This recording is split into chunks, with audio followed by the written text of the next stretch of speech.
Amém, irmãos? Graça e paz do Senhor Jesus. Levítico 26 é o nosso estudo da Bíblia Sagrada hoje. Nós estamos estudando agora, até o capítulo 27, a santidade na prática. Teve um irmão que falou com um amigo assim: ô pastor, mas dizem que o estudo de quinta está bombando. Eu falei: está bombando e está descendo o chicote também, porque tem falado de santidade na prática. É Deus orientando o povo de Israel a ser santo. E aí nós estamos pegando o que Deus falou e aplicando na nossa vida hoje, porque nós estamos vendo leis que eram direcionadas para o povo de Israel, mas a lição, a moral daquelas leis, elas existem até os dias de hoje, tá bom? Então hoje nós vamos ver esses dois assuntos que na verdade se estende para três: recompensa pela obediência, castigo pela desobediência. E dentro do castigo pela desobediência vai falar também do arrependimento e Deus tomando uma posição quando o povo arrepende. A partir do versículo 40 nós vamos ver quando vai falar do castigo da desobediência, Deus abre um parêntese para dar uma palavra sobre o arrependimento. Ainda que Deus fosse punir o homem pela desobediência, se o homem se arrependesse, Deus ia mudar os seus planos, tá bom? Então, há quem pense que Deus não muda de ideia, mas Deus muda de ideia sim. O plano de Deus, se é punir o desobediente, Ele vai punir o desobediente. Mas quando o desobediente se arrepende do seu erro, e confessa e larga o seu pecado, o plano de Deus, que era destruir o desobediente, vai mudar. Aí vai ser abençoar. Aí aquela pessoa abençoada, que Deus tem um plano de paz, como diz o profeta Isaías: eis que os meus pensamentos para vós são pensamentos de paz. Aí quando Deus tem um plano de te abençoar, e você vai lá na frente e pega aquele plano de abençoar, Deus muda. Opa, eu ia abençoar meu filho, agora meu filho fez besteira, eu já não vou mais. Aí o plano de Deus que era abençoar passa a ser te descer o pau.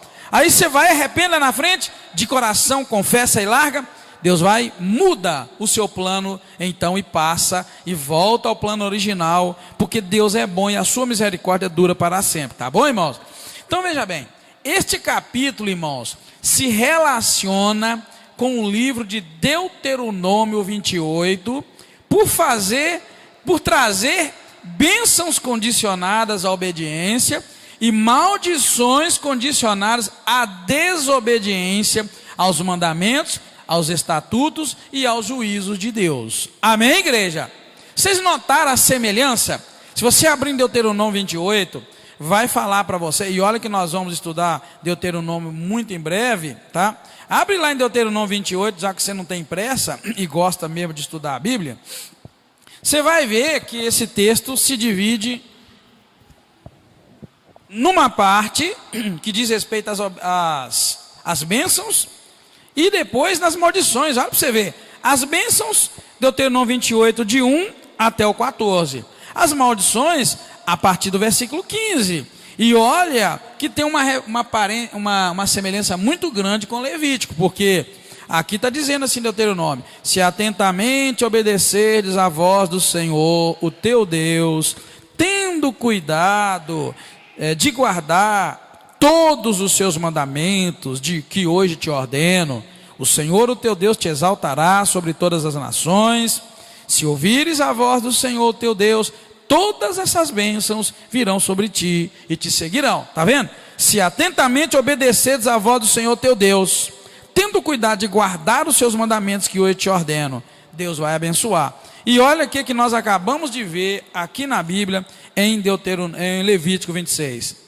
A palavra do Senhor vai mostrar para nós que o Senhor promete bênçãos, recompensas pela obediência, do versículo 1 até o versículo 13, e depois ele promete castigo se a pessoa desobedecer. Amém, irmãos? Encontraram aí? Bonito? Beleza, né? Não fareis para vós ídolos, nem para vós levantareis imagem de escultura, nem estátua, não poreis figura de pedra na vossa terra, para inclinar-vos diante dela. Eu sou o Senhor, o vosso Deus. Guardareis os meus sábados e reverenciareis o meu santuário. Eu sou o Senhor. Aí diz o versículo 3: se andares nos meus estatutos e guardares os meus mandamentos e os cumprides, aí começam as bênçãos. Eu vos darei a vossa chuva no tempo, darei produto da terra, do folho, das árvores do campo, a debulha se estenderá até a colheita, e você vai ter paz na terra, e Deus vai prometendo bênçãos, todas elas, se a pessoa obedecer à voz do Senhor, tá bom? Podemos dividir esse capítulo na seguinte forma: primeiro, do versículo 1 ao 2, um resumo, veja que eu pus resumo entre aspas, porque não é um resumo na verdade, mas é uma releitura, uma lembrança dos 4 primeiros mandamentos, versículo 1 e 2. Depois do 3 ao 13, as bênçãos da obediência. Do 14 ao 39, os castigos da desobediência. E depois do 40 ao 45, a promessa de perdão para um povo que se arrepende. Tá bom? Veja bem um detalhe no versículo 1 e 2. Não fareis para vós ídolos, nem para vós levantareis imagem de escultura, nem estátua. Não poreis figura de pedra na vossa terra para inclinardes diante dela. Eu sou o Senhor, o vosso Deus. E depois diz a palavra: guardareis os meus sábados. Tá bom, irmãos? Esses são os 2 primeiros versículos. Esses 2 primeiros versículos mostram para nós 4 abominações ao Senhor: curvar-se diante de ídolos, imagens, estátuas e figura de pedra que as pessoas usavam para se curvar diante delas. Veja bem, não fareis para vós ídolos, não levantareis imagem de escultura nem estátua, não poreis figura de pedra na vossa terra para inclinar-vos diante dela. Então a gente já encontra o Senhor Deus aqui colocando para nós um detalhe, que você vai encontrar isso muito bem na palavra de Deus. Somente o Deus eterno deveria ser adorado, e só a Ele nós devemos nos curvar. Amém, irmãos? Então veja bem, presta atenção. Quem tem aí Êxodo 20, 3 a 8, aquilo ali é 3-8, ainda bem que quando a gente faz o estudo a gente sabe o que escreveu. Olha bem o que diz Êxodo 20, 3 a 8. Não terás outros deuses diante de mim, não farás para ti imagem de escultura, nem semelhança alguma do que há nos céus, na terra, debaixo da terra. Presta atenção nessa palavra: não te encurvarás a elas, nem as servirás, pois eu sou o Senhor.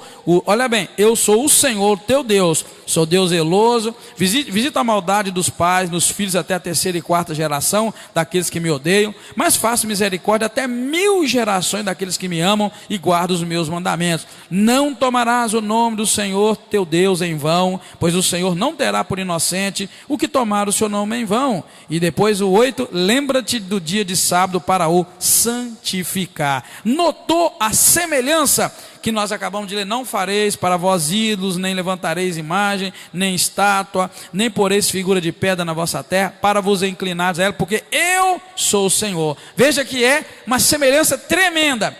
E aqui fica claro para nós que Deus, ao falar agora em Levítico, Ele relembra esses 4 primeiros mandamentos que nós acabamos de ler em Êxodo 20, 3-8, e Ele deixa claro, irmãos, que somente Deus, o Deus eterno, é que deveria ser adorado. E vou te trazer isso para a realidade: somente Deus deve ser adorado até hoje, amém? Mas ninguém. Tem homem que adora a esposa, tem esposa que adora o marido, tem pai e tem mãe que adora os filhos, tem gente que adora o pastor, adora a pastora, tem gente que adora anjo. Mas na verdade, querido, ninguém desses pode ser adorado. A única pessoa que deve ser adorado é o Senhor Deus, a pessoa da Trindade, vamos dizer assim. Você não falar, mas Jesus também deve ser adorado. Não estou querendo confundir, nem desconfundir. Os irmãos entenderam, amém, irmãos? Nós não podemos dar nenhuma adoração para outra pessoa, senão para o Deus eterno, Deus Todo-Poderoso. Mas você sabia que muitas vezes nós adoramos sim a criatura? Muitas vezes nós colocamos no nosso coração um amor tão grande por alguma coisa, ou alguma criação ou criatura, nós esquecemos de adorar aquele que criou todas as coisas. Deus é o único que deve ser adorado. Então adore a Deus. Não adore um cantor, não adore uma cantora, não adore a vida, adore ao doador da vida, a Deus, né, que dá a vida e que tira. Esse é um princípio que já encontramos aqui de cara, quando Deus deixa para nós: olha, não faz escultura nenhuma dessas, não cria essas imagens, não tenha nada diante de mim, diante de você, para se curvar diante dela, diz o versículo 1, para vos inclinar diante dela. E ele diz: eu sou o Senhor, ou seja, você deve se inclinar diante de mim. Quem já leu o livro de Apocalipse, sabe que logo no final do livro de Apocalipse, quando João estava concluindo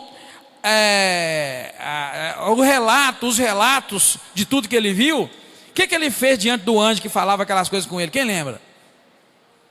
Isso, os irmãos que já leram a Bíblia sabem.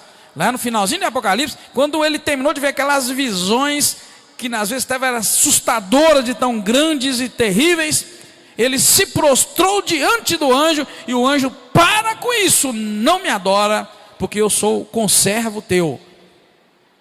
Eu não sou Deus, adora a Deus. Então, querido, é para a gente diminuir um pouco o nosso foco e entender o que Deus quer, na verdade. Na verdade, eu já vi tanta gente adorando cantor evangélico aí, que eu fico bestalhado, eu fico bobado. Sabe, às vezes eu escuto um louvor bonito no rádio, aí de repente o cantor vai e apresenta um outro cantor grande que ia entrar junto, o povo entra no delírio.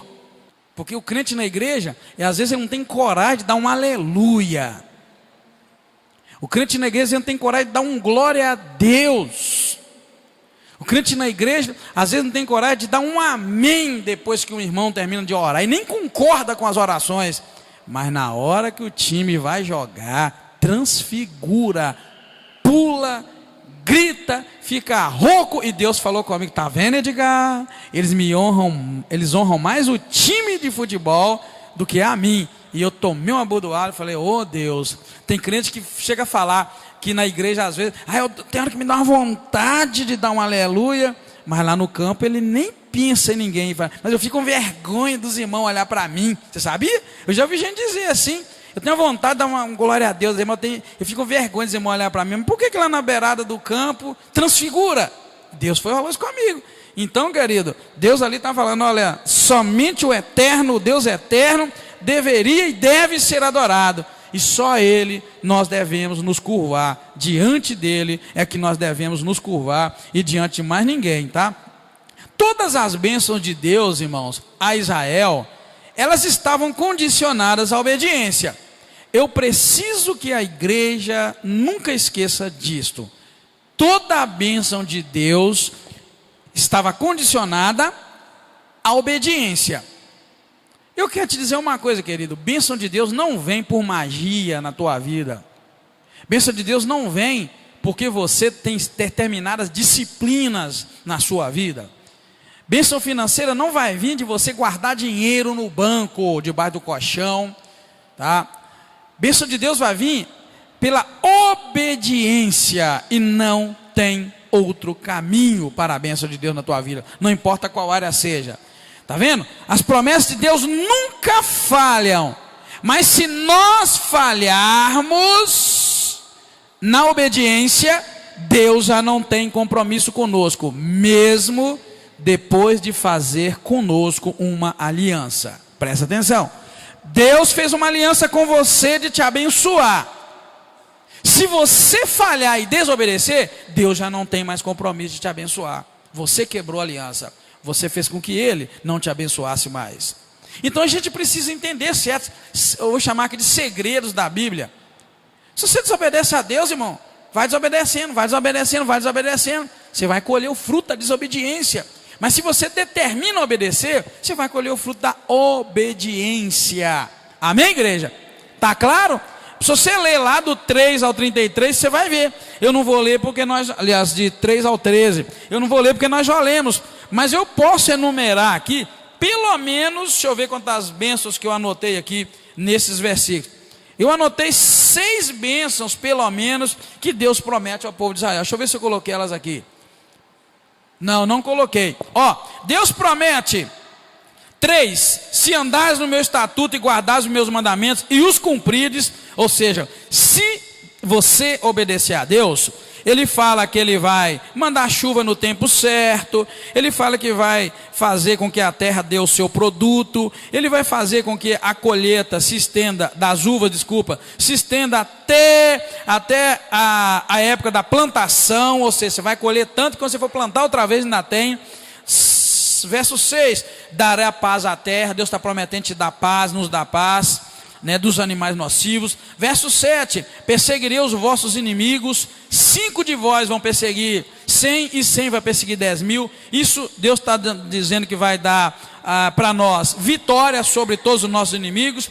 Depois o versículo 5, vos multiplicarei. Deus está falando, eu vou fazer com que vossas mulheres tenham muitos filhos, seus bens se multipliquem. E depois eu vejo a quinta bênção no versículo 11, porei a minha habitação no meio de vós, e 12, e andarei no meio de vós. Então Deus promete tudo isso e por fim ainda promete, eu vou andar no meio de vocês. É muita bênção, irmãos, que Deus promete, tá bom? Mas em contrapartida, tem um detalhe que eu quero dizer para você. No versículo 3, diz assim, se andares nos meus estatutos, eu vos darei essas bênçãos. O que quer dizer o se andares nos meus estatutos? Se, o que quer dizer o se ali? Hein? Isso. Eu não podia deixar, eu anotei aqui no meu papelinho, na minha Bíblia, mas não anotei lá para não ficar muito grande. Querido, presta atenção, que eu estou falando para você é sério. Essas bênçãos não são garantidas a ninguém. É se. O irmão Jonas falou condicional, mas umas outras pessoas falaram condicional. Irmão, não pensa que porque o teu pai é abençoado você vai ser. Não pensa que tua mãe é abençoada você vai ser. Não pensa, sei lá, que a tua esposa é abençoada você vai ser. Você vai pegar o que eu disse aqui um dia, respingos da bênção na vida dele e dela. Você vai pegar. Enquanto aquela pessoa estiver viva e ser abençoada, você vai acabar pegando respingo. No dia que aquela pessoa sair da tua vida, acabou. Você está no sal. Você só vai viver de resto de bênção dos outros. Porque na verdade, a palavra se andares nos meus mandamentos, e depois nós vamos ver lá nas maldições também, se, porque são condicional, isso na língua portuguesa tem um nome feio e bonito. Se, aqui é uma conjunção subordinativa condicional. Que nome feio. É aquilo que vocês falaram, é uma condição. Olha bem que nome esquisito. Conjunção subordinativa condicional. Condicional de condição, ou seja, quando tiver esse se empregado no início de uma frase, quer dizer que existe uma condição para você alcançar o que está naquela frase ou naquele texto. Amém, igreja? Então a bênção de Deus, ela é condicional. Qual a condição que nós estamos lendo para a bênção? Você obedecer o mandado que Deus está dizendo na Bíblia. Não é o mandado que o pastor diz, não. E nem que a pastora, é o mandado que a Bíblia diz. A maioria de nós acha que se andar mandado do pastor, nós somos abençoados. Não, se é abençoado se andar no mandado da palavra de Deus. Se o pastor te mandar fazer o que a Bíblia manda, glória a Deus, obedeça o teu pastor também. Mas você tem que conhecer o que a Bíblia está dizendo. E aqui está dizendo que se, então, condição, a condição de você andar nos estatutos de Deus, guardar os mandamentos de Deus e cumprir os mandamentos de Deus, vão trazer para você chuva na hora certa, produto da terra, você vai produzir, tuas riquezas vão aumentar, Deus vai te dar paz, ninguém vai te perturbar, você vai perseguir os inimigos, vai dar vitória sobre os inimigos que se levantar contra você, depois o Senhor vai multiplicar, enfim, você, as bênçãos sobre a sua vida, e depois Deus vai pôr a habitação dele no meio de você, e vai andar lá na tua casa. Sabe aquela música que a gente canta, que a minha casa será uma casa de bênção? Tem muita gente que canta aquilo igual papagaio, porque não segue os mandamentos de Deus, então Deus não anda no meio dele, não vive dentro de casa não. A coisa mais gostosa é quando as pessoas sentem Deus na vida nossa, na nossa família, da nossa casa. Tá, irmãos? Uma casa abençoada não é uma casa cheia de dinheiro. Uma casa abençoada não é uma casa onde todo mundo veste roupa cara. Casa abençoada não é a casa onde todo mundo tem celular caro. Casa abençoada é a casa onde Deus faz ali a sua habitação. Amém, igreja? Amém? Tá bom? Em contrapartida, A desobediência era a causa de castigo. A partir do versículo 4 você vai ver. Também, se porém não me ouvirdes e não cumprirdes todos esses mandamentos. O se aqui é o quê? Isso, uma condição. Uma conjunção subordinativa condicional. O se no início da frase, repito, quer dizer que existem condições para você obter aquilo que está escrito naquele texto. Então, é condição. Então, está dizendo para nós ali que a desobediência ia causar castigo na vida das pessoas. E Deus enumera aqui 5 pecados, os quais seriam a causa de muita desgraça em suas vidas. Ele diz, olha bem, se você acompanhar na Bíblia: se porém não ouvirdes, não cumprirdes todos os mandamentos, se rejeitardes os meus estatutos, e a vossa alma rejeitar os meus juízos, não cumprindo todos os meus mandamentos. Está vendo? 5 pecados em um versículo, desculpa, em 2 versículos. Então você não pode ler a Bíblia na doideira. Você tem que ler ela assim. Opa, peraí. O que então que eu não posso fazer para que esses castigos não venham sobre mim? Então está falando que eu não posso deixar de ouvir. Eu preciso, aliás, ouvir a palavra de Deus. Porque está falando, se eu não ouvir, se eu não cumprir, se eu rejeitar, os estatutos, rejeitar os juízos, e se eu não cumprir todos os mandamentos, essa montoeira de pecado vai vir sobre a minha vida. Então, querido, não tenha inveja do homem mau, não tenha inveja da mulher má, não tenha inveja da pessoa que vive no pecado, porque ela vai colher os frutos da desobediência sobre a sua vida. Eu nem vou ler aqui a montoeira de coisas não, mas eu anotei alguns detalhes ali que eu queria que você prestasse atenção. Eu quero até a ajuda de quem é bom de matemática aí, porque nós vamos precisar. Esse texto mostra para nós algo, querido. Sabe aquela pessoa que você conhece, que está desobedecendo a Deus e insiste em desobedecer? Espera. Se ela não fizer o que diz o verso 40 até o 46 e se arrepender, o pau vai comer solto no lombo daquele coitado e daquela coitada. Sabia? É o que nós estamos vendo aqui. Bem, presta atenção no que eu anotei. Deus dá a sua disciplina e castigo esperando que a pessoa se arrependa. Tá? Presta atenção. Deus dá o castigo e a disciplina querendo que a pessoa se... Deus não te pune só porque Deus é bravo, ou só porque você errou. Ele te pune porque Ele quer, com essa disciplina do castigo e da punição, Ele quer que você se arrependa. Isso fica claro no versículo 40 para baixo. Então, mas se isso não acontecer, a Bíblia diz para nós que Deus aumenta 7 vezes mais a dose do castigo. Por isso que eu falei, se você conhece alguém que vive pecando, e insiste no pecado, na maldade, espera, Deus vai apertar o cerco. Tá bom? 7 vezes, então tá bom. Ó, verso 14, se porém não me ouvirdes e não cumprirdes todos esses mandamentos, rejeitardes, vai falando assim, não é? 16, então eu vos farei isso. Deus começa a dizer o que ele faria se a pessoa não cumprisse o que ele dizia. 16, eu vos farei isso. Porém sobre vós o terror, a tuberculose, a febre que consome os olhos e esgotam a vida. Em vão vão semear a semente, porque é outro que vai comer. Eu me voltarei contra vós e sereis feridos diante dos vossos inimigos. Os que vos odeiam dominarão sobre vós e fugireis sem que ninguém vos persiga. E essas são as coisas que Deus disse que faria.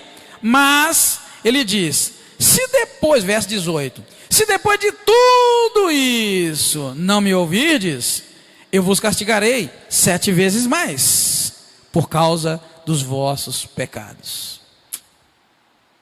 Hein? E aí? Dá para continuar pecando? Misericórdia, eu queria que a igreja toda hoje estivesse cheia.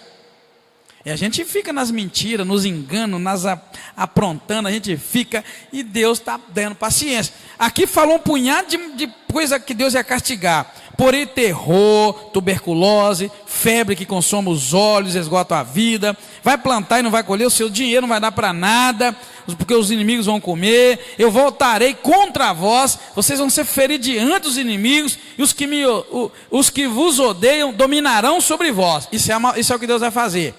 Mas ele diz, se contudo não me obedecer, eu vou aumentar 7 vezes mais o castigo. Misericórdia. Hein? Não tem nem como aumentar isso mais, não tem? Mas é o que Deus está falando que vai fazer. Querido, você lembra que nós estamos estudando sobre a santidade? Eu falei para você que desde o capítulo 17, Deus está falando a prática da santidade. Misericórdia. Quando eu pedi você domingo para desligar a Globo, se eu fosse desligar, era os outros canais tudo, porque o que tem de gente vivendo uma vida dissoluta em pecado, viciado em coisa podre que a Globo dissemina, Deus está te cobrando aqui. Depois ele vai descer o burrai na sua vida, e você vai ficar fazendo campanha sem entender o que está acontecendo. Isso é sério. A gente gosta de pregar, a gente gosta de muita coisa, mas na hora que o trem pega para o nosso lado, a gente perde um rebolado, perde um embalo. Vigia. É isso que está falando aqui. Eu não estou falando que Globo, está escrito Globo aqui, mas está falando se você obedecer. Você está esperando que um anjo aparecer na tua casa e falar que Globo não presta? Parece um anjo branco, louro, bonito, né? Dos olhos azuis, né? Cabelo todo enroladinho, batendo asinha. Chega lá, eis que eu te digo, desliga a Globo, que a Globo não presta. Você está esperando isso? Você está vendo, teu coração está confirmando para você que não presta. Tem outras coisas também que o Espírito Santo de Deus tem te confirmado que não presta, mas você continua teimoso, continua teimosa. Está dizendo aqui que vai aumentar 7 vezes, né? E o próximo passo é a quebra da soberba, é humilhar a pessoa e aumentar a sua aflição. Porque diz o verso 19, quebrarei a soberba da vossa força e vos farei os céus como de ferro e a terra como de bronze, e em vão se gastará a vossa força, pois a terra não vai produzir o seu produto e as árvores não vão dar o seu fruto. Ou seja, o castigo que vem aí é o seguinte: você vai trabalhar feito doido e o dinheiro não vai dar, não vai produzir. É uma promessa de castigo. Mas só que você está pensando que acabou. Eu falei que eu precisava dos matemáticos, é por isso. Olha o que diz o versículo 21. Se andares contrariamente comigo e não me quiserdes ouvirdes, multiplicarei as vossas aflições 7 vezes mais, segundo os vossos pecados. Então me diga uma coisa, ele já pôs um punhado de pecado lá. Se você não vivesse direitinho, ele ia aumentar 7 vezes mais no versículo 18, não é? Agora no 21 ele fala que vai aumentar mais 7 vezes. Então já foi quantas vezes? 7 vezes 7? 49. Segura aí na matemática. É isso que eu queria que você entendesse. Ele diz que vai aumentar 7 vezes mais.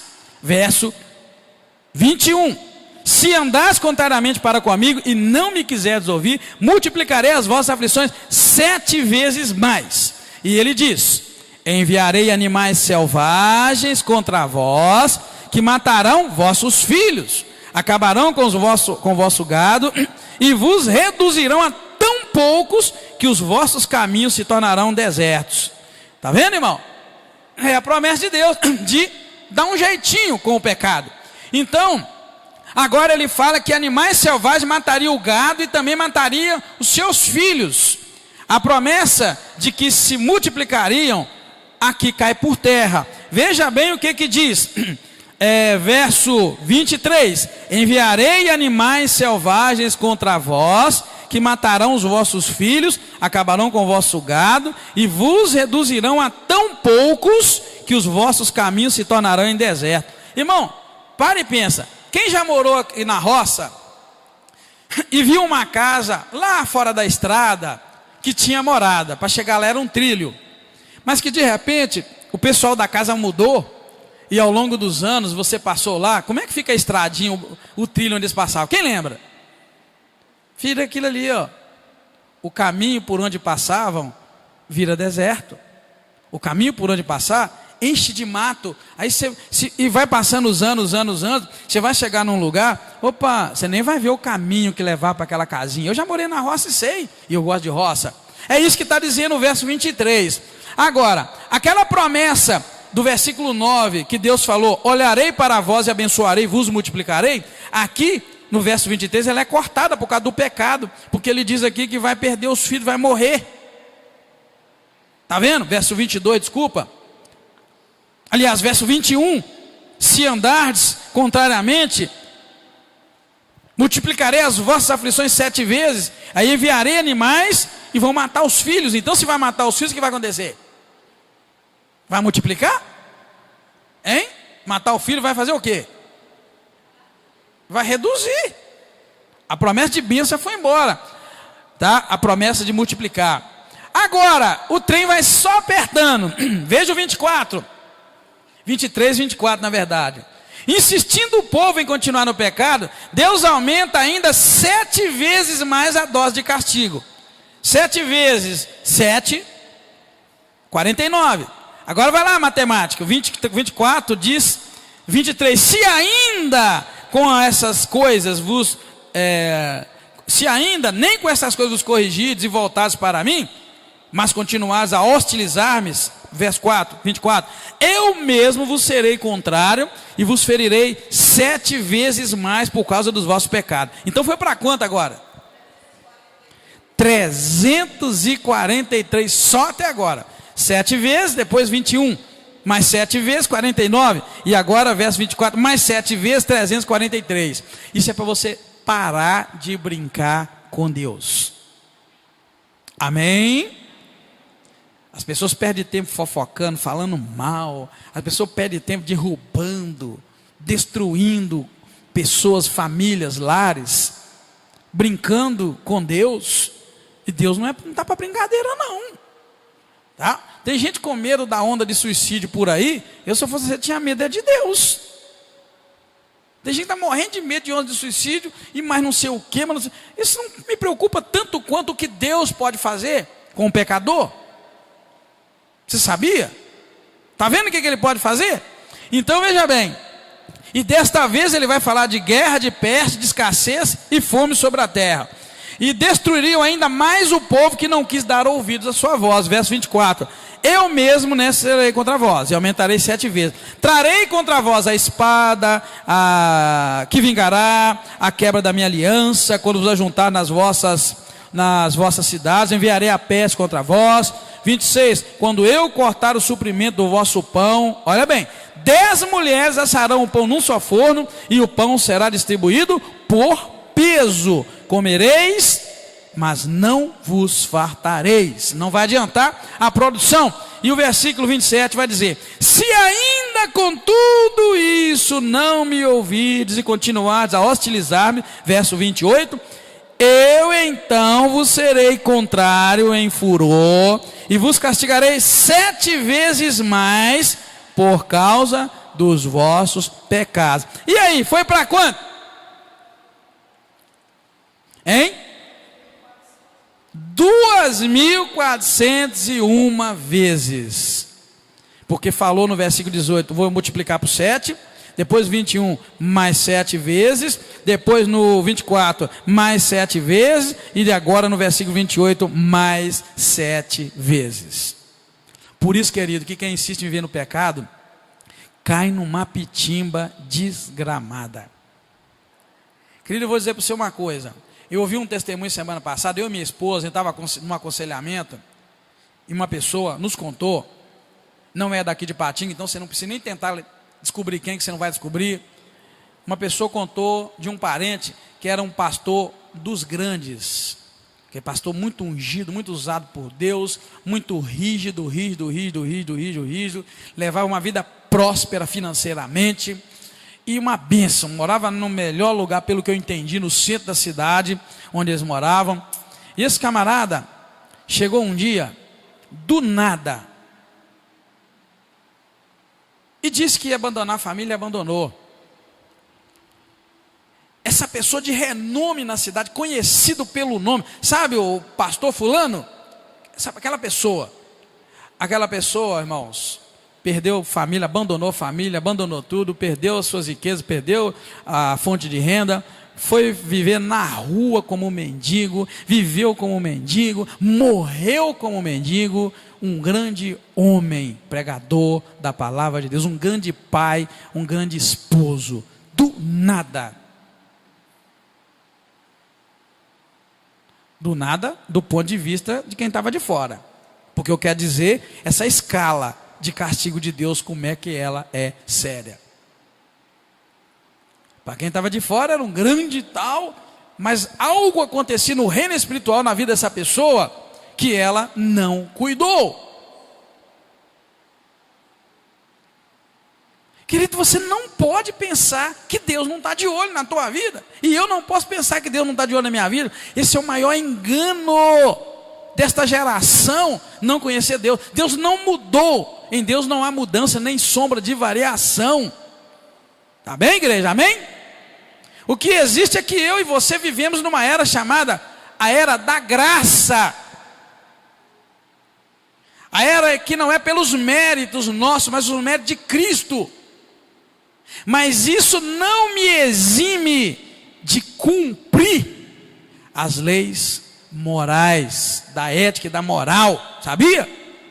Por causa de Cristo ter morrido por mim, e Ele ter pago o preço, não me dá direito de ir comprar e não pagar, não me dá o direito de mentir, não me dá o direito de enganar, não me dá o direito de roubar, não me dá o direito de adulterar, não me dá o direito de enganar você, não me dá o direito de te amaldiçoar. Não posso, é exigido de mim os mesmos padrões morais de toda a lei, e a igreja precisa saber. Estou falando de santidade. Amém, igreja? Amém, querido? Não podemos abandonar esse princípio. Isso é inerente ao homem que vai para o céu. A santidade, irmãos, é regra. A santidade é princípio para quem quer ir para o céu. Santidade em todos os aspectos da vida, na vida sentimental, na vida profissional. O que diz aquele versículo mesmo? Duas coisinhas sem as quais ninguém verá a Deus. Hein? Seguir a paz com todos e a santidade ou a santificação, sem a qual ninguém verá a Deus. Ninguém. Olha que contraste com João 3,16. Olha como é que o funil afina. João 3,16 é a boca do funil. Agora, essa parte que eu não me lembro agora de cor, seguir a paz com todos, sem a qual, e a santidade sem a qual ninguém verá a Deus, é a parte de baixo do funil. Todo mundo conhece o funil, não conhece? Aquela boca larga lá em cima e quem embaixo afina. Isso é um funil, querido. Sua caminhada com Deus é um funil. João 3,16 é: porque Deus amou o mundo de tal maneira, para quê? Quantos? Para que todo aquele que nele quer não pereça, mas tenha a vida eterna. Mas, meu camarada, para chegar cá na vida eterna, a boca do funil é fina. Segue a paz e a santificação, separação, vida reta, vida santa. Se você quer ver a Deus, então, querido, se você quer ver a Deus, você precisa de vida santa. Eu preciso de vida santa. É princípio, regra. Amém? Amém, igreja? Está entendendo? Isso dá uma depressão na gente, dá uma tristeza. Meu Deus, então quer dizer que eu tenho que mudar? Quer dizer que eu tenho que mudar? Tem. Então quer dizer que agora eu vou ter que andar igual ao crente? Tem. Então quer dizer que agora eu vou ter que falar igual ao crente? Tem. Então quer dizer que eu não vou poder mais frequentar aqueles lugares que não é de crente? Sim. Então quer dizer que agora eu tenho que ler a Bíblia? Tem. Então quer dizer que eu tenho que ir para a igreja? Tem. Então quer dizer que a minha vida vai ser isso a vida inteira? Sim. Está vendo, querido? Acorda.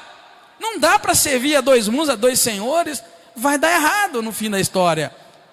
Seguir a paz com toda a santificação, a santidade, sem a qual ninguém verá a Deus. Que palavra maravilhosa. Então eu fiz questão de anotar isso aqui, Porque para você ver que Deus fala, ó, se não me desobedecer eu vou aumentar o castigo 7 vezes, se continuar eu vou aumentar mais 7, se continuar eu vou aumentar mais 7, e se continuar eu vou aumentar mais 7 ainda. Eu não vou me atrever a dizer que Deus vai aumentar mais, porque parou aqui. Eu acho que está bom também. 2.401 vezes, acho que está de bom tamanho, amém, irmão? Quem quer mais aí no lombo, diz amém aí. Quem quer mais? Ninguém, né? Eu acho que está bom. Não, nós vamos chegar lá, ué. Nós vamos chegar. Querido, você está entendendo que com Deus não se brinca? Aí você deve perguntar, mas por que Deus matou Ananias e Safira só porque chegou com fogo? Desculpa, por que Deus matou Nadab e Abiú só porque chegou com fogo estranho? Não, mas Deus é tão bravo. Por que Deus matou Ananias e Safira só porque venderam a terra por tanto e roubaram um pouquinho do dinheiro? O dinheiro era deles mesmo, Deus é tão ruim. Você está entendendo que Deus não é ruim? Ele disse que ia fazer. E se você bobear, Ele faz. Então a gente, irmãos, nós nos privamos das bênçãos de Deus e depois queremos culpar Deus. Você sabe por que nós somos contra campanhas para conseguir bênção? Você sabe que nós somos contra, nós não gostamos de campanha, você não vê a gente fazendo campanha. Sabe por quê? Campanha é a maior furada do mundo. Não tem como fazer campanha para querer uma coisa, sendo que Deus já mandou você cumprir alguns passos, você não cumpre. Deus manda ser fiel no dízimo e na oferta. O camarada não dá dízimo nem oferta e rouba a Deus, porque a Bíblia Malaquias diz que é roubar a Deus. Aí ele vai fazer campanha para prosperidade? Deus já falou o que tem que fazer. Deus disse que ia repreender o devorador, se você fosse fiel no dízimo e na oferta. Você vai fazer campanha, você vai dar dinheiro para pastor e para igreja, porque não vai funcionar. Vai entrar no saco furado, você vai arrumar um emprego, vai perder emprego. Deus vai dar na mão, o diabo vai tirar da outra, porque o devorador vai comer. Então, querido, é isso que eu estou dizendo para você. Não é que nós estamos querendo dizer que campanha é errada. Não é que não é errado, campanha não funciona, porque a Bíblia diz, Deus está dizendo. Por exemplo, Deus está dizendo que se não ouvir, se não praticar os mandamentos, Ele vai vir, vai detonar com um punhado de coisas, vai só aumentando 7 vezes, 7 vezes, 7 vezes. Tem saída contra isso se não obedecer o versículo 14 e 15? Hein? Está resolvido. Então vamos partir para a Bíblia, vamos partir para a palavra. Amém, irmãos? Amém, igreja? É assim que funciona, tá? Bem, e aí quando ele fala que vai aumentar 7 vezes pela última vez, glória a Deus, aleluia, que Deus para aqui, e só foi na verdade 2.401 vezes, verso 28, vai aumentar 7 vezes. Aqui está dizendo para nós também o que é que Deus vai fazer, e é muito duro. Olha o que diz o versículo 29. Comereis a carne dos vossos filhos e das vossas filhas, destruirei os vossos altares idólatras, desfarei os vossos altares de incenso, lançarei os vossos cadáveres sobre os cadáveres dos vossos deuses, e vos abominarei, converterei as vossas cidades em deserto, e vai falando, assolarei a terra, vos espalharei, está vendo? Então a terra vai ter o seu descanso. Então Deus está dizendo ali, ó, de fome comerão a carne dos próprios filhos.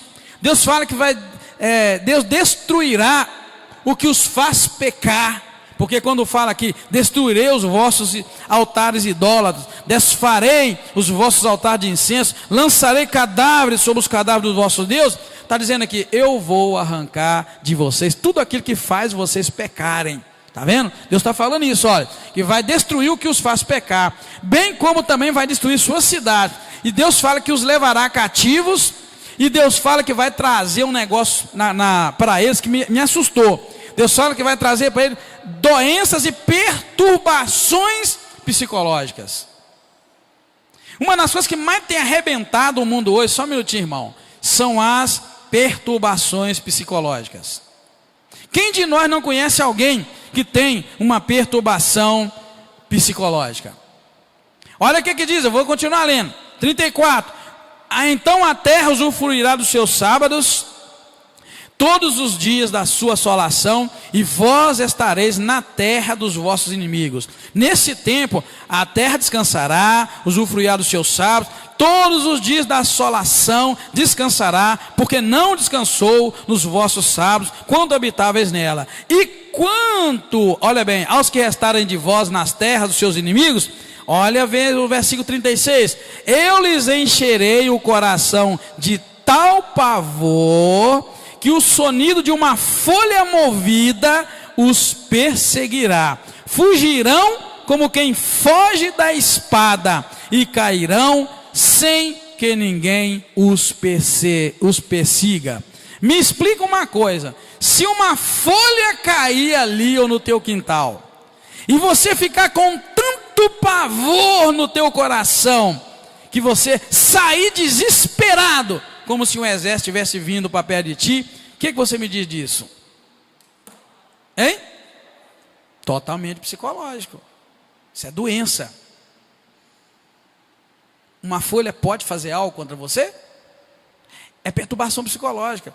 Na hora que eu vi aquilo ali, eu marquei aquilo ali, ó. Deus fala, eu vou fazer esse povo ficar perturbado psicologicamente. E você conhece alguém, por exemplo, que tranca a casa, depois tranca mais um pouco, e tranca mais um pouco, e tranca mais um pouco, e tranca mais um pouco? Eu não estou falando de conferir se trancou ou não, estou falando de trancar mesmo. Eu fui numa casa um dia que me deu medo, eu vi uns 5 trincos na porta, assim, eu falei, Senhor do céu, que medo. Tudo bem, não fica com a porta aberta. Existem umas tais de síndromes aí do pânico, mas não sei o que, não entra o caso aqui agora. É aquele medo que não tem lógica. Você ter medo de uma cobra, do escorpião, é normal. Mas agora um medo de barata? Barata pode te matar?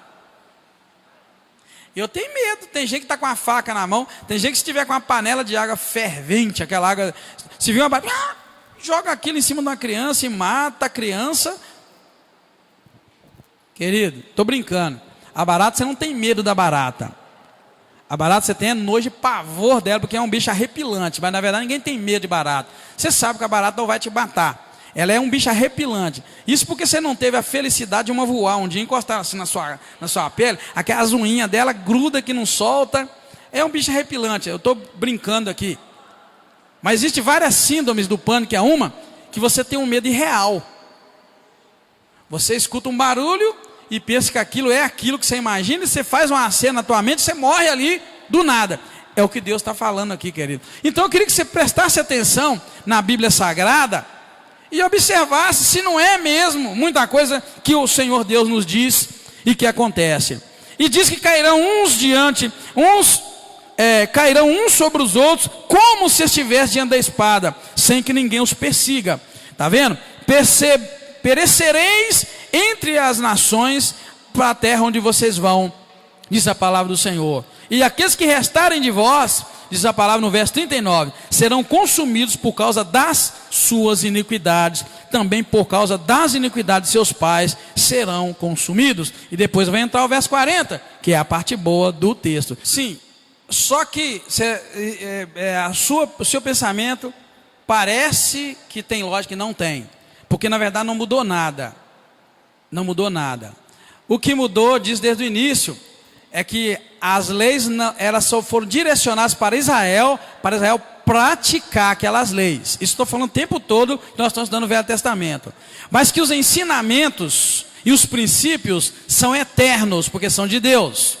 E quando nós estamos vendo aqui que Deus vai aumentando o castigo, presta atenção todos vocês que estão aqui.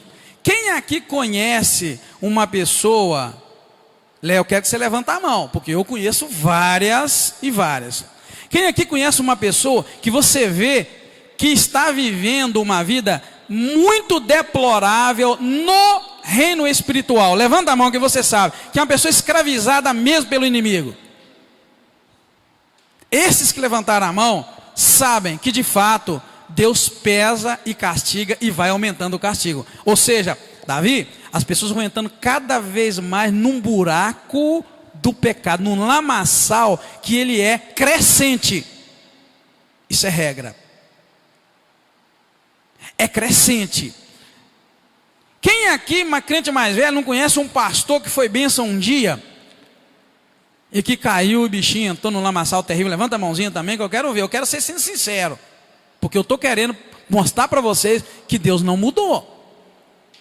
E vocês precisam me ajudar a provar isso. Deus não mudou, Davi. E ele vai aumentando, tá? Vai aumentando. Eu diria que nessa questão do peso de Deus piorou. Deus está mais rígido ainda. Porque hoje, Davi, não tem mais nada que Deus possa fazer para resolver o pecado.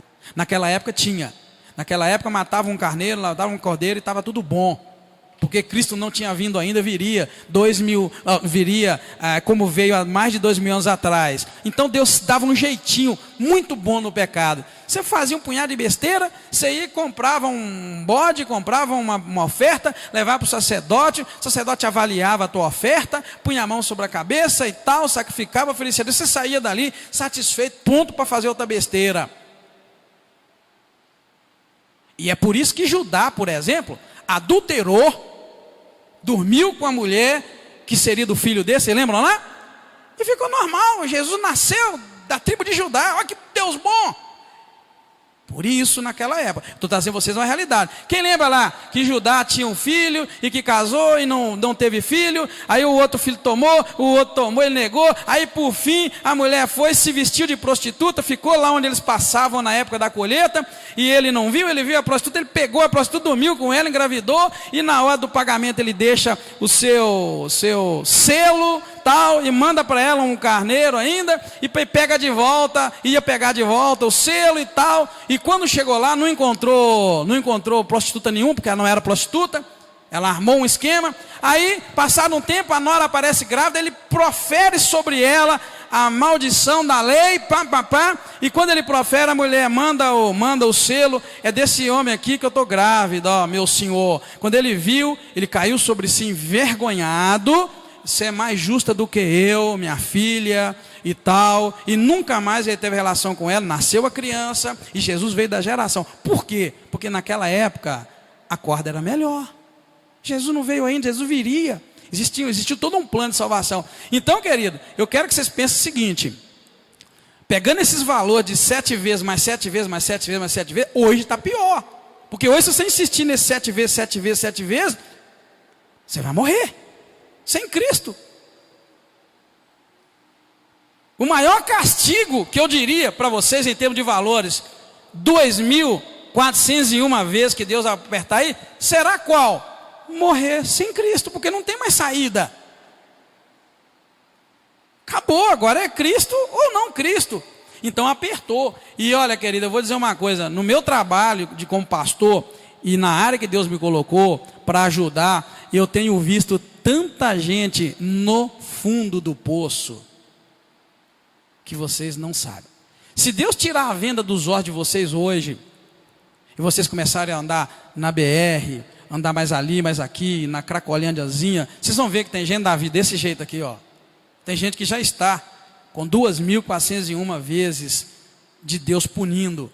E a gente não faz nada, porque a gente fica dentro de casa, no WhatsApp, no Facebook, na internet, e nem na igreja a gente vai, enquanto tem uma turma, querido, lá no final das 2.401. Tem gente, querido, por aí, que está tão escravizado, maltratado pelo pecado, por causa do abandono de Deus. Essas 7 vezes, 7 vezes, 7 vezes, é isso. Cada uma dessas 7 vezes é Deus mais longe. A pessoa encontra num estado que nem família quer. Você sabia que tem gente que nem família quer? Tem. E muito menos eu e você queremos. Aí é que você vai pegar, tá? E pegar. A Bíblia tem que ser interpretada assim. Você tem que pegar a Bíblia, comparar com a Bíblia e pegar a lição e trazer. Senão a gente vai querer viver o tempo da lei. E não podemos. Por isso que eu disse, você tem que pegar os valores, os ensinos, as lições e aplicá-las dentro do contexto do Novo Testamento. Deus deixou também, para esclarecer mais ainda, o caso de Ananias e Safiras que eu disse aqui. O caso de Ananias e Safira no Novo Testamento é ainda a prática literal do velho que Deus matava. É para você saber que Deus mata no Novo também. Da mesma maneira. Agora, você falou aí, por que as pessoas, os políticos fazem errado e continuam fazendo errado e continua? Já que nós estamos falando de político, pensa em todos eles. Eu sou curioso, eu parei de assistir jornal. Mas os camaradas, num ano, eles estão lá, pau, tão bonitão, de gravata, cheio de segurança. No outro, eles estão lá na tarde da grade e morrendo. Amém, igreja? Estão entendendo, Davi? Ele faz sim. Agora, você não pode querer pegar na letra aqui e tipo, pensar que quando ele diz aqui, quebrarei a vossa soberba, até que aí está legal, né? Dá para entender. Mas quando ele fala, em vão gastará a vossa força, pois a terra não dará o seu produto, nem as árvores darão o seu fruto. Isso aqui é a primeira vez que ele aumentou 7 vezes. Você tem que pegar isso aqui e não pode ir ao pé da letra, porque hoje a gente não vive da agricultura. Está dizendo aqui, em vão gastará a sua força, pois a terra não dará o seu produto. Quer dizer o quê? Lá na época, o camarada vai arar a terra, preparar e plantar, e depois colher, e fala, não faz isso, você vai gastar sua força à toa. Você vai preparar a terra, vai plantar, e eu não vou deixar você colher. O que é isso hoje financeiramente? Você vai trabalhar, você vai guardar dinheiro, você vai juntar, e você não vai ter nada, porque Deus falou, eu não vou deixar você ter. E vou dizer, quantos hoje não vivem exatamente dessa maneira? Trabalha, não vai na igreja porque está trabalhando, não vai nos eventos que está trabalhando, e no fim do mês... Isso, o Senhor sustenta, é isso aí. Então é esse o ensino e essa a aplicação, amém? É difícil, querido, mas é isso aí, tá, Davi? É isso aí, Deus faz e faz muito, muito, muito pior. O que acontece é que estamos vivendo a era da graça e Deus está naquela última chance. Eu vou dar uma chance para ele, vou dar uma chance. Chega no ponto, acabou, não tem saída, né? Deus continua o mesmo, amém? E lá no domingo Deus me deu uma palavra, rasgar o coração, não é sei lá, pegar uma faca não, é você... deixá-lo de tal maneira que aquele que está lá em cima consegue ver o que está lá dentro. Ou seja, é dizer para Deus as suas fraquezas, suas debilidades, seus pecados. Deixa Deus ver. Ó Deus, está aqui um homem e uma mulher que precisa, está aqui dentro. Vê, né? Vê se há em mim algum caminho mau. Não é assim? E guia-me pelo caminho da justiça. É isso aí, tá? Mais ou menos, tá? Claro que é um assunto muito profundo. E aí... entra numa parte boa do texto, é porque depois de Deus proferir tanta maldade, o que em resumo que eu quero dizer para vocês é o seguinte, querido, Deus não mudou e Ele continua descendo o pau na vida de pecado. Eu vou morrer sabendo que eu não alcancei a perfeição que Deus pretendia para mim. No dia que você achar que você é santo, ou que você não precisa mudar, você está caindo de cabeça para baixo do inferno, como já dizia minha mãe, lá muitos anos atrás. Querido, não pensa, não entra na onda de que Deus não faz, que Ele faz isso e pior. E Ele tem feito isso e pior. E eu digo por quê? Porque hoje que se o camarada morrer, ele não tem esperança. Ele não tem nada mais que esperar. Porque Cristo já morreu por nós. Agora é Jesus aceitar, Jesus não aceitar. Então, tem que mudar de vida. A igreja precisa ouvir palavra de santificação. A gente precisa ser santo nos nossos negócios, santo com quem a gente conversa. A gente precisa ser santo na escola, no trabalho, na rua. Santo quando eu estiver perto dos outros, santo quando eu estiver longe. Eu tenho que ser santo na internet, eu tenho que ser santo no Facebook, no WhatsApp. Eu tenho que aprender a ser santo. Eu vou dizer uma coisa para você, taxativa, e que resume o que eu estou dizendo. Não vai entrar nenhum pecador que insiste em viver no pecado no céu. O céu é pequeno, não vai caber muita gente lá não. Tá? Não vai entrar. Quem vive na prática do pecado, querido, eu te advirto hoje em nome do Deus Todo-Poderoso. Não continue, porque não vai herdar a vida eterna. Nenhuma viva alma que insiste em praticar o pecado. O pecado tem que ser para nós, irmãos, uma praga que quer colar em nós e nós luta contra ela todo dia. Todo dia antes de deitar, Senhor, lava-me completamente, porque eu pequei nesse dia, eu quero dormir em santificação, e dorme. E se você sonhar porcaria de noite, porque a gente sonha, levanta de manhã, Senhor, eu sonhei porcaria, lava-me porque eu sou escravo dessa carne pecaminosa e me dá um dia de santidade. Você pecou durante o dia, na hora do almoço, entra para um quarto, para um lugar escondido, Senhor, eu pequei, eu não queria, lava-me completamente. Gente, nós temos que ficar vidrado numa coisa: Deus odeia o pecado e Ele odeia quando a gente finge que Ele não importa. Ele manda ser santo. Levítico 19, que nós já estudamos, Deus virou para ele e diz assim: Moisés, diga ao povo de Israel para serem santos, porque eu, disse ele, não eu, ele disse, eu, o Senhor teu Deus, sou santo. Querido, não se deixe enganar. Deus sabe o que você está pensando aí agora. Deus sabe o que você pensou daqui a pouco, sabe o que você vai pensar mais para frente. E Deus não se agrada de nenhum de nós que insiste na hipocrisia de viver no pecado. Eu vou morrer, do jeito que eu falei para você, vou morrer insatisfeito comigo e orando: Deus, eu não quero pecar, eu vou morrer insatisfeito. E eu creio que é isso que Deus quer de cada um de nós: morrer insatisfeito. Eu não consegui, Deus, eu queria e não consegui. É esses que vão herdar a vida eterna. É esse que Jesus vai olhar e falar: bem está, servo bom e fiel. Eu te dei um pouquinho e você foi fiel no que eu te dei. Entra para o gozo do teu Senhor, ou entra para a alegria do teu Senhor. Querido, não dá para insistir.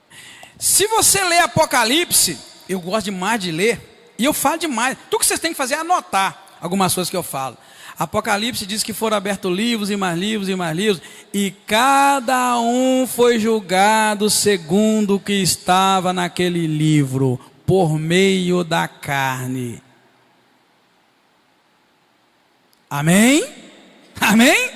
É duro, é uma palavra dura, mas eu não tenho compromisso nenhum de te agradar, sabia? E eu não vou agradar nenhum irmão, nenhuma irmã. Você pode chegar com 1 milhão para mim e falar: pastor, dá uma mexidinha aqui. E não vou mesmo. Não vou. E eu não tenho coragem de falar para você o que eu falo para mim. Se eu falar para você o que eu falo para mim, aí você vai ficar doido. Porque para mim eu falo muito duro. E quem convive comigo, minha esposa está ali, sabe que eu sempre fui muito duro comigo. Até duro demais, eu até relaxei. Eu aprendi que eu não precisava ser tão duro. Sabe por que eu sou duro comigo? Porque a palavra diz que o caminho é apertado, a porta é apertada, o caminho é estreito. E eu estou nesse caminho, meu camarada. Eu falei para vocês um dia que eu entrei nesse caminho, não estou nem aí. Eu quero é chegar lá. E eu sei que eu vou chegar um dia. E lá na frente, vale, o negócio é lá, o negócio não é aqui. Aqui a gente é bobo, a gente é idiota, a gente é isso, a gente é aquilo. A gente é um punhado de coisa aqui, mas eu não estou preocupado com aquilo. O meu negócio não é aqui. Meu negócio é depois. Do outro lado do rio, né? É lá. Então é assim, viu, irmão? Então, é uma palavra dura? É. Mas quando o Senhor diz que muitos são chamados e poucos são o quê? É isso que quer dizer. É porque é apertado. Bem, queridos, mas o texto não termina tão grosso, salgado.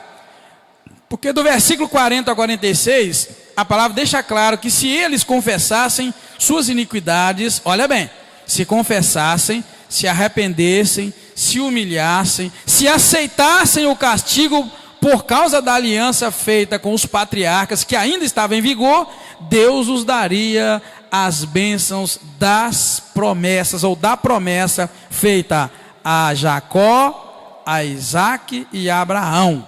Eu até notei que Deus inverteu a ordem, dizendo primeiro Jacó, depois Isaac e depois Abraão, sendo que Deus na verdade fez a aliança foi com Abraão, com Isaac e com Jacó. Presta atenção na leitura, você vai entender que Deus inverteu. Olha, verso 40, se porém confessarem a sua iniquidade e a iniquidade de seus pais, as suas infidelidades contra mim e suas hostilidades contra mim, verso 41, por causa das quais fui contrário a eles e detonei lá atrás, igual nós vimos lá, 2.401 vezes, como nós lemos, e os conduzi à terra dos seus inimigos, então, olha, se o seu coração incircunciso se humilhar e aceitarem o castigo da sua iniquidade, aí olha o 42, eu me lembrarei da minha aliança com Jacó. Deus está fazendo o caminho contrário.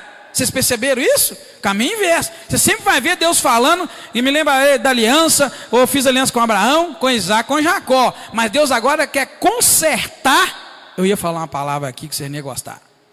Deus quer consertar uma lambança que eu e você fizemos. Então ele faz o caminho de volta. Ele está lembrando da aliança que ele fez com Jacó. Está vendo o verso 41? Ó, eu me lembrarei, se você se arrepender, ó, eu vou fazer o caminho de volta. Ó. Se você se arrepender, 41, eu vou me lembrar da aliança que eu fiz com Jacó, da minha aliança com Isaac, da minha aliança com Abraão, e da terra eu me lembrarei e vou curar, vou lhe abençoar. Está vendo qual é o caminho que Deus está fazendo? Para detonar, ele me arrebenta. Mas quando é para curar a ferida e o machucado, ele começa daqui, ó, é de mim e de você. Ele começa de mim no Novo Testamento e vai voltando até chegar lá no Velho. Olha que lindo, que revelação, que iluminação, que novidade. Eu vou começar, se vocês se arrependerem, eu vou lembrar de vocês. Vou lembrar do que eu fiz, que eu prometi a Jacó, depois que eu prometi ao pai dele, que é o Isaac, e depois que eu prometi ao pai do Isaac, que é Abraão. Onde começou tudo foi com Abraão. Viu? Deus vai fazendo o caminho da cura, começa comigo, com você. Então, querido, é só prestar atenção, que é o que a Bíblia está dizendo. Ele volta no tempo, a sua aliança no tempo, e vai sarando, curando, até chegar lá na base, onde tudo começou, tá vendo? E Deus então fala que ia dar para eles as bênçãos da promessa que ele havia feito a esses homens, que ele fez a Abraão, que ele fez a Isaac, e que ele fez, que ele fez a Jacó, que ele fez a Isaac, e que ele fez a Abraão. Amém? Viu como é que Deus é bom?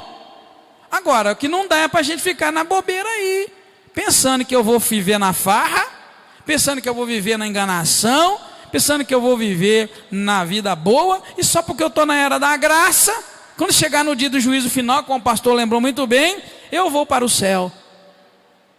Querido, pensa comigo agora, quem é inteligente aí diz amém. Pensa comigo aqui, Davi e os irmãos desse lado aqui. Pensa comigo, queridos, pensa comigo. Deus é justo, não é? Agora para e pensa, eu e você, no juízo final, do lado de Estevão. Isso aí, pastor Mazi, coça mesmo a nuca. Pensa aqui está Estevão, aqui está eu, aqui está você, está você, está você, está você. A maioria de nós, um bando de carnal, que gosta de viver no pecado. Hein? Não entendi? Isso, aí está aqui, presta atenção, está entendendo, Davi? Você sabe quem foi Estevão? Estevão foi apedrejado por causa do amor de Deus do Evangelho. Aí está Estevão apedrejado, está eu aqui, e aí o juiz de todas as pessoas ali, você acha que Deus vai ser injusto? Se quando o pecado bate na minha porta, eu caio de joelho. Quando a sexualidade bate no meu coração, eu estou na cama. Quando a mentira bate na minha porta, eu estou mentindo. Para destruir sua vida, eu sou o primeiro. E fico fingindo. Aí está aqui, Estevão, está eu aqui. Você acha que eu vou para o mesmo céu? Eu tenho vergonha, igual vocês te falaram aí, coçaram aí. Eu tenho vergonha. E eu preciso fazer algo para que o meu Senhor me veja compatível com o Evangelho da graça. Disse Evangelho da graça. E eu preciso aprender o preço da cruz do Calvário e carregar a minha cruz nas costas, porque foi isso que Jesus disse. Quem quiser vir após mim, nega a sexualidade. Quer vir após mim, negue a fome de arroz e feijão. Quer vir após mim, nega os prazeres. Quem quiser vir após mim, negue-se a si mesmo. Pega a sua cruz, porque eu já peguei a minha, ele disse, pega a sua cruz e vem atrás de mim. Jesus está dizendo ali que atrás de Jesus não vai ninguém sem cruz. Cadê tua cruz? Onde ela está? Outra revelação divina de Deus para ti agora. Cadê tua cruz? Ninguém vai para o céu se não chegar lá com uma cruz nas costas. Revelação de Deus aqui agora. Porque foi Jesus que disse: quem quiser vir após mim, negue os desejos da tua carne, pega a sua cruz e vem comigo. Ou seja, querido, pode você que é artista de figura de desenho no computador, pode desenhar um punhado de gentinha com cruz para entrar no céu, porque ele diz que sem cruz ninguém vai entrar lá. Não existe evangelho sem cruz, não existe céu sem cruz, e você precisa pegar a tua cruz. E foi ele que disse, ou não? Quem quiser vir após mim, negue-se a si mesmo, toma o quê? E siga-me. Eu gostei desse finalzinho. Eu gostei desse final, tá? Muita coisa nova para mim aqui de Deus. Não existe evangelho sem cruz. Ninguém vai entrar no céu sem cruz. Sabe aquela imagem que a gente tinha do céu? Uma porta bonita, de ouro, tal, de cristal, rua de cristal. E um anjo grandão, bonito lá, esperando a gente. A gente chegando, todo mundo bonitinho. Uns talvez com iPhone 7, 8, 9 na mão, tirando selfie. Ai Deus, antes de eu entrar, deixa eu tirar uma selfie aqui. eu quero tirar uma selfie aqui, Senhor, de maneira que debaixo das nuvens apareceu o Brasil lá, onde eu morei. Querido, tem gente que imagina que você vai chegar lá com selfie, com iPhone, você vai chegar lá com mochila, você vai chegar lá com WhatsApp. Querido, se você não chegar lá com uma burra de uma cruz nas costas, eu acho que o anjo vai descartar a gente de longe, aí vai ver que aquele lá está sem cruz, vamos largar ele para um lado. Porque Jesus não disse assim: quem quiser vir após mim, negue-se a si mesmo, toma sua água. Negar a si mesmo é isso que eu falei. Talvez se esse cara com raiva quando eu falei, largar a sexualidade, largar a fome de arroz e feijão, largar. É isso, querido. E vou ser sincero, se Jesus vier hoje, muitos de nós não vai, porque nós não conseguimos viver sem um hambúrguer. Muitos de nós não conseguem viver sem um lanche. O que você tem contra lanche? Eu tenho tudo contra lanche. Porque nós não estamos vivendo hora de ficar comendo não, querido. Nós estamos vivendo hora de... Lembra a palavra de Joel? De domingo? Nós estamos vivendo uma época de chorar. Chorem os ministros. Chore os sacerdotes. Está na hora de chorar pelo Brasil, chorar pela nossa família, chorar pelos nossos filhos, chorar pelos nossos netos, chorar. Esta é a igreja esqueceu de chorar. A igreja só quer saber de festa. Amém, igreja? E como tá? Qualquer um pode notar que tá. É isso que é vida. É isso que é evangelho, e nós estamos de bobeira. Querido, é isso aí, não está na hora de acumular coisas, está na hora de acumular palavra. Não está na hora de acumular coisas, acumular palavra no coração, palavra na mente, e o que Deus diz, o que Deus fala é isso e mais nada, e descer o pau, e seguir, queridos. Estamos vivendo os dias do fim, os dias finais, eu diria, onde a gente precisa aprender o que a Bíblia está dizendo. Amém? Estamos vivendo, querido, o meio de uma campanha de jejum e oração. Hoje é o 20º dia dos 40, era o dia da Tayla jejuar. Então, querido, eu quero dizer para vocês o seguinte: estamos vivendo o meio de uma campanha de jejum. Por isso que eu falo que a maioria de nós não consegue ficar sem comer um hambúrguer para poder jejuar. A maioria de nós não consegue comer, e pode, né? Porque a saúde permite. E quando você não tem saúde é outra coisa. Mas a maioria de nós não consegue. Estamos vivendo uma vida muito distante do Senhor Deus. Que Deus tenha misericórdia de nós. Amém? Quem quer ir para o céu aí diz amém. Esse é o caminho. Amém? Esse é o caminho que trilharam nossos pais, né? Aí nós podemos voltar. Foi o caminho de Abraão, de Isaac, de Jacó, que morreram acreditando que Jesus ia vir, e morreram crendo na promessa, longe de ver a promessa. Hoje nós temos aí a promessa cumprida em Cristo Jesus. Estamos vivendo uma outra promessa, a de Jesus voltar e de nos levar. E aí a gente está dando bobeira e está brincando na reta final. Você já imaginou Abraão, Isaac e Jacó no nosso tempo? Presta atenção em outra revelação de Deus para você. Imagina Abraão, Isaac e Jacó no nosso tempo. Os camaradas morreram temoso crendo. E nós temos os relatos que tudo já aconteceu, está aqui escrito. A ciência não consegue negar, ninguém consegue refutar que Jesus veio mesmo. Jesus mudou a história. Os anos começaram depois do nascimento de Jesus, 2017 anos depois do nascimento de Jesus. Todo mundo comemora, e é isso aqui. Está irrefutável que Jesus veio. Imagine se Abraão, Isaac e Jacó tivessem na nossa época, irmão. Já imaginou, irmão Hélio? Os camaradas iam pular, iam festejar, iam matar cordeiro, iam matar carneiro, chamar os vizinhos para comer. Nasceu o Redentor. Eu sabia que ele ia nascer, eu tinha certeza. Ele nasceu lá em Belém, da Judeia. E nós aqui, querido, brincando, na reta final. Eles lá no início desejaram ver os nossos dias e não viram. Ah, querido, vamos parar com esse trem, porque senão o coração ferve. Aí a gente vai ser arrebatado aqui. Mas para ver, querido. Imagina eles. E hoje, cadê seu entusiasmo pela volta de Cristo? Eles viviam entusiasmados pelo nascimento do Redentor. Cadê o nosso entusiasmo por vê-lo um dia lá na glória? Eles desejaram ardentemente ver o dia do Senhor. Eles tinham visões do Senhor. Eles sonhavam com aquele dia. E hoje eu tenho um relato que o dia vem, não estou nem aí, dane-se. Querido, é hora de voltar para a Bíblia, para a palavra, e viver uma renovação como nós nunca imaginamos.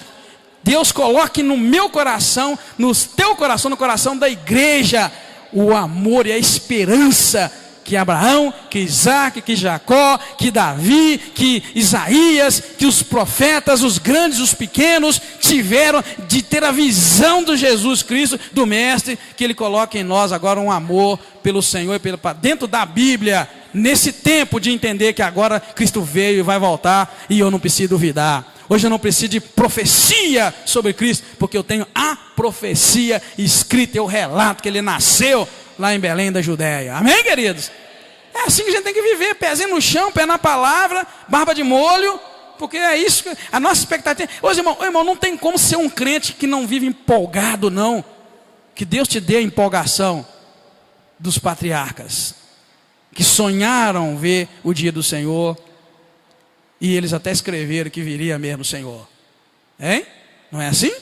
Que Deus te dê empolgação para ver esse Cristo, o Redentor, vivo, ressurreto. E você pode chegar e falar igual Tomé falou, só que agora não por medo. Deus, Jesus, deixa eu pegar também nas tuas chagas. Deixa eu tocar do teu lado, não por incredulidade. É que eu sonhei tanto que eu quero ver, e deixa eu ver isso aí. É isso, querido.